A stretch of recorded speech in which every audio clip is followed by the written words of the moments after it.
How do you both feel about your mom opening up an account? I think it's I think it's great. I always just tell her I wish she waited a little bit because she started it right after I Folks, did. I'm starting to think that I am the actual problem here. That I am either too naive or too hard-headed to get it through my thick skull that Hollyweird is degenerate and that's all it's ever going to be, right? Like I continue to hold out just a little bit of hope. I hope, I wish, I pray that some of these folks will maybe even mature out of this type of degeneracy, you know? Maybe when you were a child, you do as a child does. You don't have enough understanding to know the sort of impact that the actions you're taking are going to make in your future. But when you are a whole grown ass adult still making these decisions and then putting these decisions onto your children, yeah, I'm definitely the problem. Because what else should I expect besides this? Now, the story we're about to get into, again, it's mind blowing for me in my naivety, believing that, these sorts of things are just rare occurrences. But unfortunately, I've seen time and time again this exact situation to the point where I created a video not too long ago. It probably was a week ago that I filmed it. Hopefully, it will be out soon, where I was essentially showing how mothers become jealous, or not all mothers, but these narcissistic sort of mothers who are on social media claiming that they are now invisible because their daughters are now grown and they're beautiful and they're getting attention. That to me is disgusting. It's vile, right? You're supposed to be supportive of your children. You want them to do better than you, but instead you're out there competing with them, with your grown ass adult ass. You're out there competing with your child as opposed to being supportive of your child. This is the twisted warpedness that's come as a byproduct of the very same gift that is social media. Because it is a gift on one side. It allows me to do this and us to have this interaction, but it also allows for narcissists to narcissist harder than they ever have, right? The narcissist is going narcissist on this internet. But that being said, this one is a little, like, there's a little more on this one, right? Because I've heard of situations where a mother is, let's say, quote unquote, supportive of her daughter being an internet streetwalker, or the equivalent of a streetwalker on the internet, AKA an OF model. By the way, you're not a model, okay? You're somebody who takes your damn drawers off for $5.99 or $9.99 a month. That's what you are. You are a glorified internet 304. That's what you are if this is the life that you indulge in. So we have Denise Richards, who ironically is the ex-wife of none other than Charlie Sheen, winning. That man, I don't know what the hell he was winning. He wasn't winning a court case. I know that. He wasn't winning in trial. Definitely not winning in that. Definitely not life, right? Haven't heard from that brother since. But this is his ex-wife and his child. Now, his daughter may have had a fighting chance if he had a sane, or she, excuse me, had a sane mother, a mother who actually cared about her, a mother who actually loved her enough to correct and adjust her own mistakes. Because the mama, she was kind of a TV 304. She liked to have her tatas out on the, I was going to say the internet. The internet wasn't around like that. So she liked to have her tatas out on television. Okay, and that was controversial back in the day. Now, we have 30 years later, 25 years later, her daughter sitting next to her, her adult daughter, who got onto OF as a way to claim her own independence, her own sexuality. So, these sort of feminist tropes, right? They call it liberation when really it is actually self-imprisonment. Like, they call it freedom and empowerment when it is actually disempowering. But nevertheless, her daughter believed that this was her way to claim her own body by putting her body out there for random strangers to pay, a small subscription fee to see her in her nudeness. At 18, mind you, she was 18 years old. Now, what did the mother do, right? As any sane mother did, she told her daughter, look, this is not a good look for you. If you look to, I don't know, become a woman who eventually is in a marriage, has children, is a mother and a wife, amongst other things, This is going to make it difficult for you. Not only that, but you don't want to degenerate yourself. You don't want to degrade yourself. You don't want to give yourself away like you're just an object. You're so much more than that. You know what? Let's get to the bottom of it. You are worthy of love beyond your aesthetic. No, that's not what her mama told her. Her mama told her, I not only support you, but I'm going to make my own account too, so I can get likes and views and clicks and donations from creepers. That's what I'm going to do. That's right. Her mama ended up making her own account. And look at the daughter's body language on this damn thing. Just watch this out. Because the daughter is with her giving this interview. They're all uncomfortable, right? But you see that the mama claims to be standing with her daughter. I don't want to see my daughter bullied. I saw so many people talking about her and the backlash, and 18 years old. Oh my God. So what did I do? Instead of correcting and adjusting my daughter's behavior, instead of setting her up for success in the future for the things she would desire, then going to be compromised in the future because of the choices she is now making, instead of that, I am going to do exactly what she's doing because I want some attention too. This is narcissism. Let's get into it. How do you both feel about your mom opening up an account? I think it's great. I always just tell her I wish she waited a little bit because she started it right after I did. But yeah, it doesn't bother me at all. It bothered me that she was getting backlash for owning her own sexuality. And Now look, I'm not going to sit here and lie that Denise didn't look good back in the day or whatever. Okay, cool. She's one of those women who lives her life to preserve her youth. I'm not saying it's a bad thing to want to look as vibrant, as youthful as you possibly can throughout your life. I'm not saying that. What I'm saying is when you are so obsessed with your aesthetic that you end up looking like Denise looks like she could be 150 years old right now, but she just so happens to have all the shots on her face. You don't know how old she is. And unfortunately, when you go to the point of just vanity is overtaken you, it has overcome you, right? You become like this individual here. She's competing with her daughter, folks. She's competing with her. She lies and says it's about supporting her. No, it's not. No, it's not. She's supporting her daughter in the same way. This little spoon right here, handmade, is supporting this tea. It's not really doing much. It's not really doing a damn thing. It's really an aesthetic novelty, right? As much support as that's given that, that's what she's giving her daughter. That woman is there to be seen. That mother is using this as anything else as a platform for attention. And sis, let it go. Let yourself age. It's okay. There's a beauty to aging. It means that God gave you so many years in this life.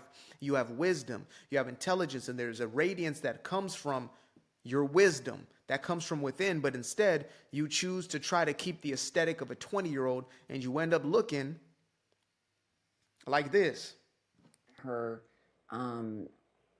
being a woman and doing what she wanted to do, and that's why I joined it. I didn't understand it before, and then I quickly learned. But that's ultimately why I did it. She learned she could get some attention off of the OF. I didn't really know about OF. I believe that. But when I did learn about OF, I said, you know what? I need to make an OF to support my daughter. No, you made one so you could get some new age attention. You said, wait a minute. There's mamas and grandmamas on here too making. Wait a minute. They're getting us some attention. You mean I ain't got to put my tatas on television no more? I can just put on the internet and I can get paid directly to my account, $9.99 a month? That's what we're dealing with here, folks. Oh, why are you so about it? Why are you so angry about it? I'm angry about it because these are the examples that our girls get. I was making this point when these Lily Roses or whatever the hell, what is it? Lily Phillips and the Bonnie Blues of the world started coming out.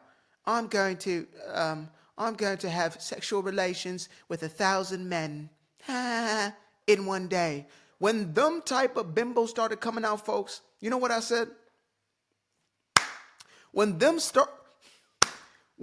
sort of demons started coming out, folks, I said, this is going to be dangerous. And we need to make sure that us who have voices speak out against this foolishness. Because little girls, young women, and grown-ass adult women with childlike spirits or childlike maturity are going to hop onto this. They're going to believe that this is a thing to do, and they're going to become more and more extreme. And when you normalize that instead of shaming it, then everybody is okay doing it, right? It's like crime. If you normalize crime or you decriminalize crime, you're going to have more people who feel liberated and free to do so. So maybe you have a group of 10 people and 1 to 2 of those people will commit crimes no matter what. They're sociopathic, they're psychopathic, they're narcissistic, they're missing a damn chromosome, something of that nature, right? They're going to commit crime no matter what. So maybe you have 3 other people, 4 other people who might, if there was looser laws, because their morality is fluid in that way. So as soon as you decriminalize, like in California, where this happened, where, I happen to live for close to 2 decades. When you have 4 of these individuals who are now essentially have a free entrance into crime, the likelihood is that they're going to, right? You might have 4 others or 5 others who are not willing to commit a crime because they have a certain moral compass. But you have others who are going to engage in this behavior. So you have young girls who are looking for attention, who want to be seen, whatever it is, and they might not go into that, right? They might not go into the brothel, whatever it is. But as soon as they see somebody's getting attention, and it's okay, it's normalized. Well, I mean, my society says it's okay, so let me do it. That's how girls tend to be. You understand me? That's the nature aspect, is to say, where's the culture going? Where is the normality or the norms of my culture? Let me hop onto that. And so if you do not shame those behaviors, you're going to have more and more people throwing themselves into it because it's glamorized, it's glorified. And now you got Denise Richards over here, who should have either continued to work on her actual acting ability, or maybe just left the game completely, but instead she's over here trying to compete with her 18-year-old daughter or 19-year-old daughter. I did it, and I kind of made a sort of a joke about it. I posted something when she did join, people were making comments, because it's hard because she's so young, and she was 19 or 18 when she joined. I just turned 18 when I started. She was 18 years old. It was and crazy. I thought, oh my gosh, for her at 18 to have people have. She's not telling the child, my God, she started it just as she turned 8. So she's waiting until she's 18. She can't wait to get on there. Folks, yeah, she grew up in the damn thick of it. I look forward to hearing her story when she's 40. She's going to have a hell of a story, that young woman, because whatever trauma led her there, and I know we like to pretend that, well, some people just enjoy to do this. No, unless you are genuinely have, narcissistic, not just tendencies, but I guess you could be classified as a narcissist. It is close to impossible for an individual who has not had some level of trauma throughout their life that would lead to that. Normal people aren't born with a tendency of wanting to be objectified, right? To make themselves, especially with women, right? The natural tendency is actually to preserve. The natural tendency is not to spread them wide open, to bust it wide open. That's not that is what is pushed and perpetuated. It is to do so for an individual that they trust and know is able to essentially, to take care of them, right? Who can collect enough resources to take care of them and child, who is loyal and faithful enough to stay in order to raise up that child, etc. These are just biological imperatives we're talking about. So when you start to go into the realm of, busting it wide open, being for everybody, that's connected to attention. That's the seeking out of gratification. External validation is what that is. And that comes from a feeling that there's a deficit in that area. I feel worthless. I feel as if I am not valuable. I am not enough without fill in the blank. And that's what we're seeing right here. And it breaks my heart because she is a child at 18. Now she's stepping into adulthood, but this is a 17-year-old. The next day she's 18. She's got an OF account, and the mama is egging it on, and she's joining her in the same degeneracy. She's competing with her. She wants to be in the conversation. Her mama actually usurped the attention, even though it was a negative thing to start with. It's like, a daughter comes out in her, pretty new dress, and the mama steps out in the same dress, just with the tatas out and maybe some rear end out or something like that, like something to grasp even more attention from the public. She usurped her attention. And there's a lot of this that goes on, even at just an emotional level, right? There's a lot that goes on physically, but there's also emotional. You can't allow somebody to be taking up any emotional room or any emotional space in that room. A mother will usurp that energy. I am the emotional priority in this household. I am the mental, psychological priority within this space. And that's very, very toxic. And it leads to kids like this who, they walk on eggshells throughout their lives. And they do things that, essentially they sabotage themselves early on in life. They become the very same thing that their parents once were, right? You end up on covers of this and that. It's the same as OF now. You end up on them sites, quote unquote, adult content. It's not adult content. It's very childish, actually. But you find yourself in such situations, and then all of a sudden you're trying to spend the rest of your life correcting them. I know Denise, just like, what's her damn name from Baywatch? I can't even remember her name because she's that irrelevant now. That woman right there is now spending the next half of her life trying to rid herself of that spirit, in essence, right? To reclaim herself. And I know, but I was not this. I was intelligent. I was just like a Marilyn Monroe. I was an intelligent woman. I was a this. I was a that. Well, guess what, Mr. President? You put yourself out there as an object to be consumed. Yes, you can blame the studio heads. You can blame the media. You can blame whatever you want. But when it's all said and done, there was a point where you made a decision, and unfortunately, this young woman has made a decision, and her mother has egged her on in it. And this is a societal problem. I've seen aunties, mothers, etc., telling their daughters to go out there and be a 304 instead of becoming a woman. I fell in love with the sunshine. I fell in love with the light. I fell in love with the full moon. I fell in love with the night. I can see the light again. I can see the light. You can see the life in him illuminate the night. I know the time is taking. A 3-6-5, that's a full rotation.